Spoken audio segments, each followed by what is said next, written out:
नमस्कार साथियों, मैं हूं अक्षत और आज हमारे साथ हैं रुड़की के मेयर गौरव गोयल जी। तो सर, आपका बहुत बहुत स्वागत है। धन्यवाद। जीवन की शुरुआत बचपन से होती है, तो सर इस इंटरव्यू की शुरुआत भी आपके बचपन से ही करते हैं। कहाँ से स्टार्ट हुआ आपका पूरा ये राजनीतिक जीवन, या एक तरह से मान लीजिए समाज सेवी जीवन? 97 के आसपास मैं विद्यार्थी परिषद से जुड़ा। नगर मंत्री की जिम्मेदारी रहते हुए मैंने विद्यार्थियों के बीच में काम करा।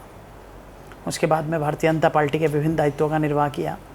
जिला कार्य समिति में सदस्य रहा, व्यापार प्रकोष्ठ के नगर अध्यक्ष, जिला अध्यक्ष, युवा मोर्चे की प्रदेश कार्य समिति में सदस्य रहा। उसके बाद मैं व्यापार प्रकोष्ठ का प्रदेश का सह संयोजक, राष्ट्रीय कार्य समिति में सदस्य, जिले की मेन बॉडी का महामंत्री, राष्ट्रीय स्वयंसेवक संघ से विचारधारा से जुड़ा रहा और शुरू से ही प्रयास किया कि समाज के उस वर्ग के लिए जिसे हमारी आवश्यकता है, जिसे विशेष रूप से सक्षम लोगों की आवश्यकता है, उनके लिए हम क्या कर सकते हैं। तो यही अपना एम रहा और ईश्वर ने इसी एम में सफलता दी।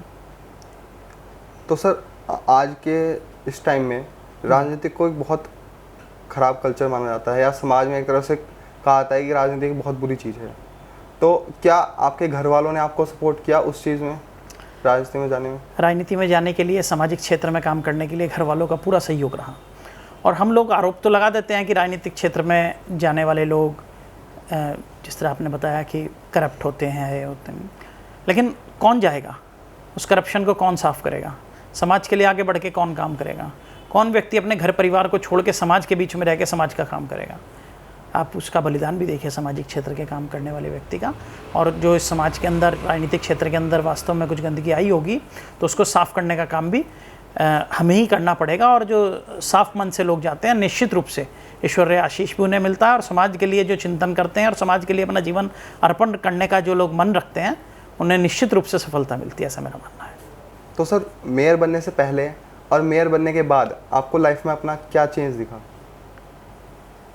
देखिए, मेयर बनने से पहले भी मेरा जो लोगों के बीच का सामाजिक दायरा था वो बहुत बड़ा था। दिन में कम से कम 12 घंटे मैं समाज के लोगों के बीच में रहता था और कोशिश करता था कि जो भी समाज के लिए हो सके, लोगों के सुख दुख में खड़ा होना, लोगों की समस्याओं को मजबूती से उठाना, ये मेरा प्रयास रहता था। और मेयर बनने के बाद तो स्वाभाविक रूप से जब शासन प्रशासन की ओर से कुछ ताकत दी जाती है तो निश्चित रूप से उससे जनता का अधिक से अधिक क्या लाभ हो सकता है।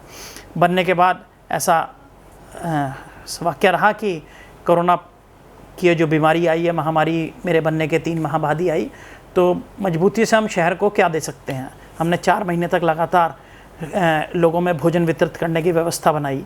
बहुत सारे सक्षम लोग जो भोजन दे सकते थे उनको देने के लिए हमने नगर निगम की 2 गाड़ियाँ लगाई और अपना एक टोल फ्री नंबर जारी किया, कंप्लेंट नंबर, जिसमें हज़ारों कॉल्स आती थी जिनमें भोजन की आवश्यकता रहती थी। मैंने स्वयं भी एक रसोई चलाई अपने स्तर से और भोजन उनके घर घर वितरित करने का काम किया। इसके अलावा हमने हमारे सफाई जो कर्मचारी थे, लगभग 600 से अधिक सफाई कर्मचारी हैं जो फ्रंट लाइन वॉरियर हैं, जिन्होंने वास्तव में इस काल के अंदर अपनी उपस्थिति दर्ज की और समाज को मैं वो भूमिका अदा की जिसको मैं शब्दों में बयान नहीं कर सकता। शहर को सुंदर रखने में, स्वच्छ रखने में, बीमारी मुक्त रखने में वो लोग लगातार लगे रहे। इसी दौरान हमने शहर के प्रत्येक नाले की तल तक सफाई कराई। आपने देखा इस साल बरसात में कहीं शहर में पानी नहीं भरा, तल तक सफाई कराई। लगातार सैनिटाइजिंग का काम चल रहा है, लगातार डेंगू की दवाई छिड़कने का काम चल रहा है। जो भी हम बेहतर से बेहतर कर सकते हैं। और आपके चैनल के माध्यम से मैं बता दूं कि अगले सप्ताह से हम 40 वार्डों में 40 दिन का एक कार्यक्रम ले रहे हैं। प्रत्येक वार्ड में मैं स्वयं जाऊंगा, 40 के 40 वार्डों में, और मेरे साथ पूरी नगर निगम की टीम रहेगी। सैनिटाइज़र की टीम अलग रहेगी, डेंगू दवाई छिड़कने वाली टीम अलग रहेगी, और हमारा प्रयास होगा हर घर तक हम एक बार दस्तक जरूर दें। सर, जैसा आपने जिक्र किया है कोरोना काल जी, तो इस काल में शिक्षा बाधित हुई है, कारोबार बाधित हुआ है।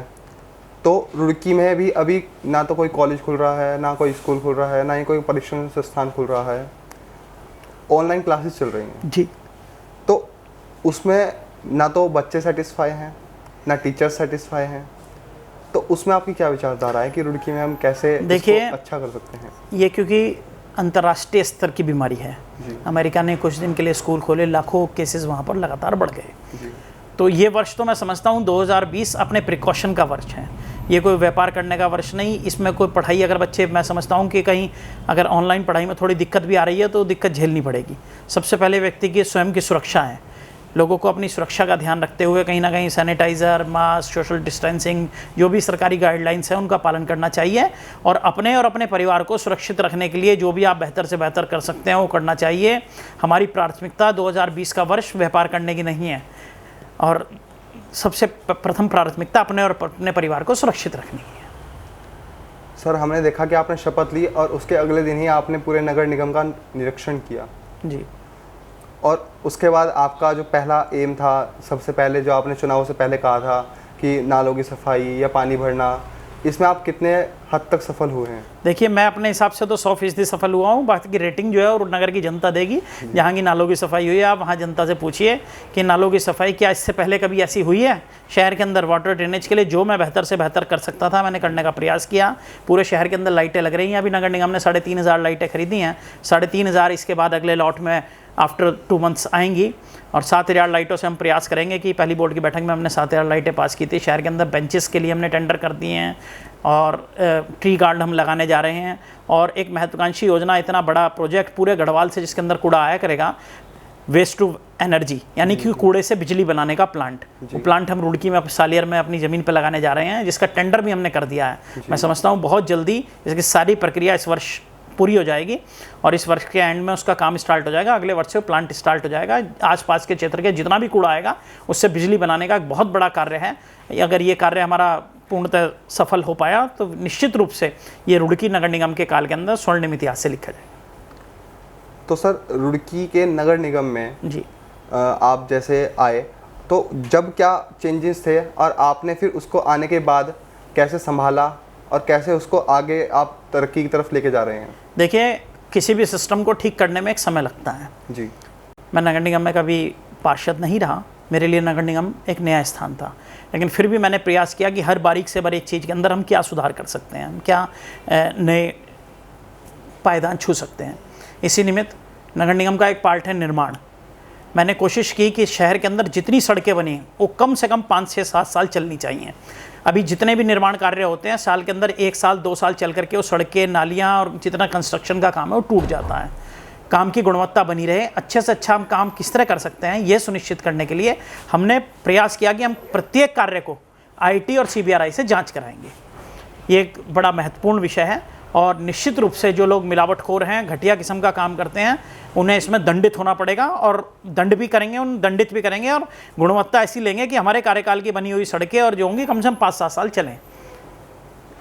तो इस समाज सेवा में आप जैसे जुड़े, उसके बाद फिर मेयर पद, तो क्या हम ये सोच सकते हैं कि उसके आगे भी आप विधायक के या उसके आगे कुछ? देखिए, व्यक्ति को सामाजिक क्षेत्र में काम करने वाले व्यक्ति को अपने पथ पर चलते रहना चाहिए। हमारी जो प्राथमिकता है वो सिर्फ इतनी है कि सामाजिक क्षेत्र के अंदर काम करते जाएं। प्राथमिकता हमारी मात्र इतनी है। बाकी जैसी ईश्वर की योजना होगी, तात्कालिक परिस्थितियाँ होंगी, उस समय के हैं। अभी जनता ने हमें मेयर के रूप में चुना है, 5 साल मेयर के रूप में रह के सेवा करेंगे। आपकी तरफ से या नगर निगम की तरफ से रुड़की में बेरोजगारी को कैसे दूर किया जा सकता है, उसके विषय में आपका क्या विचार है? देखिए, प्रत्यक्ष रूप से तो नगर निगम का रोज़गार से कोई संबंध नहीं है, लेकिन हमने कुछ स्वयं सहायता समूह बनाए हैं। लगभग 60 स्वयं सहायता समूह इस समय एक्टिवली काम कर रहे हैं, जिसमें कुछ घड़े बनाने का काम, बैग्स बनाने का काम, सिलाई बुनाई, इस तरह के काम और एग्रीकल्चर बेस भी काम, जो हम नई फसलों के लिए क्या कर सकते हैं, ऐसा एक नगर निगम ने कंट्रोल रूम बनाया है। इसके अलावा जितनी केंद्र सरकार की और प्रदेश सरकार की योजनाएं हैं उसके लिए हम प्रधानमंत्री आवास योजना के फॉर्म हमारे यहाँ भरे जाते हैं, बहुत सारे लोन्स के फॉर्म हमारे यहाँ भरे जाते हैं। हम शहर के अंदर एक बहुत बड़े क्षेत्र के अंदर वेंडिंग जोन बनाने जा रहे हैं, जिसके अंदर एक पर्टिकुलर अभी फर्स्ट जोन के अंदर हमारा नहर के पुल से लेकर के और जो मलकपुर चुंगी है वहाँ तक हम लगभग 100 वेंडर्स के लिए बढ़िया उनके शॉप देने जा रहे हैं, जिसके अंदर इलेक्ट्रिक फैसिलिटी होगी, टॉयलेट की फैसिलिटी होगी उस कैंपस के अंदर और वाटर फैसिलिटी होगी, बिजली होगी हर दुकान के अंदर। ये एक बनाने जा रहे हैं वेंडर जोन, उसमें सब लोगों को रोज़गार मिलेगा। हमने लगभग 3,000 लोगों को रुड़की के अंदर वेंडर्स को रजिस्टर्ड किया है। फल वाले, ठेली वाले, खोखे वाले, रेडी वाले जो चलाने वाले लोग हैं, 3,000 लोगों को हमने रजिस्ट्रेशन किया है। उसमें से जो भी लोग चाहेंगे फर्स्ट जोन में हम उनको 100 से अधिक लोगों को वेंडिंग जोन के अंदर स्थान देने जा रहे हैं। निश्चित रूप से हमारा प्रयास है कि जो भी हम अच्छे से अच्छा कर सकते हैं हम व्यक्ति के रोज़गार के लिए वो ज़रूर करेंगे। रुड़की के बारे में आप कुछ सुझाव देना चाहेंगे? पिछले 7-8 वर्षों से देखने में आया है कि रुड़की के अंदर हज़ारों लोग प्रतिवर्ष डेंगू से ग्रस्त होते हैं, सैकड़ों लोगों की मौतें होती हैं। आप सब लोग डेंगू के प्रति अवेयर रहिए। नगर निगम द्वारा लगातार 6 टीम बनाई गई हैं जो क्षेत्र के 40 के 40 वार्डों में घूम करके जितने कॉमर्शियल पैलेसेस हैं जहां पर पानी भर सकता है, घरों के अंदर जा कर के चेकिंग कर रही हैं, कहीं कोई पानी भरा हुआ है नहीं है होना चाहिए। और आपकी स्वयं की अवेयरनेस से, रुड़की नगर की जनता की स्वयं की अवेयरनेस से इस साल वो मरीजों की संख्या बहुत कम है, मैं कहूँ तो शायद 10% से भी कम है। इसके लिए हम सब लोग बधाई के पात्र भी हैं और अवेयर हमें स्वयं को ही होना पड़ेगा। साथ साथ ये जो महामारी है कोरोना नाम से, इसके लिए हम सब लोग अवेयर हैं और अधिक अवेयर रहें ताकि ये हमारे घर तक ना आए। और निश्चित रूप से ये जो समय है जल्दी कट जाएगा, इस बीमारी से हम लोग निजात पाएंगे। नगर निगम हमेशा आपके साथ है, कहीं पर भी सैनिटाइजिंग होना हो, डेंगू की दवाई छिड़कनी हो, हमारा टोल फ्री नंबर है, सार्वजनिक है सब लोगों के पास, और उस नंबर पे आप कॉल करके नोट भी करा सकते हैं कोई कंप्लेंट। निश्चित रूप से साफ़ सफाई स्वच्छता के लिए आपके द्वार नगर निगम। धन्यवाद सर, आपका बहुत बहुत धन्यवाद, आपने हमें टाइम दिया। आखिरी में आप सभी से, जो मेयर जी ने कहा है कि डेंगू बहुत बढ़ रहा है तो उसके लिए, और प्लस आजकल कोरोना काल चल रहा है तो थोड़ा अवेयरनेस आप अपने लिए बरतें, क्योंकि अगर आप जागरूक रहेंगे तो समाज का एक बहुत बड़ा हिस्सा अपने आप ही ठीक हो जाएगा। धन्यवाद।